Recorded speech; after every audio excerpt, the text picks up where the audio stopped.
বাগেরহাটে 4টি সংসদীয় আসন বহাল রাখার দাবিতে হরতাল পালিত হচ্ছে।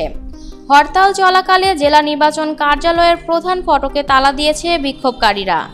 সোমবার সকাল থেকে বাগেরহাটে কিছু রিকশা চলাচল করলেও বেশিরভাগ যান চলাচল বন্ধ রয়েছে। দোকানপাটও খোলেনি। গত 30 জুলাই আসন্ন ত্রয়োদশ জাতীয় সংসদ নির্বাচনে বাগেরহাটের 4টি আসনের মধ্যে একটি আসন কমিয়ে জেলায় 3টি আসন করার প্রাথমিক প্রস্তাব দিয়েছিল নির্বাচন কমিশন। এরপর থেকেই বাগেরহাট জেলাবাসী ক্ষোভে ফুঁসে ওঠেন। সব রাজনৈতিক দল একসঙ্গে সর্বদলীয় সম্মিলিত কমিটি গঠন করে। এরপর একের পর এক কর্মসূচি চলতে থাকে। 4টি আসন বহাল রাখার দাবিতে নির্বাচন কমিশনের শুনানিতে অংশ নেন জেলার বিভিন্ন দলের নেতাকর্মীরা। তবে 4 সেপ্টেম্বর নির্বাচন কমিশন শুধু আগের প্রস্তাবের সীমানা পরিবর্তন করে 3টি আসন রেখে চূড়ান্ত গেজেট প্রকাশ করে। নির্বাচন কমিশনের চূড়ান্ত সীমানার গেজেট অনুযায়ী বর্তমান আসনের সীমানা বাগেরহাট 1, বাগেরহাট 2 ও Bagerhat 3।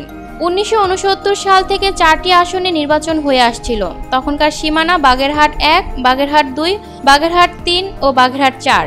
Lucky Akter, people voice television, Dhaka.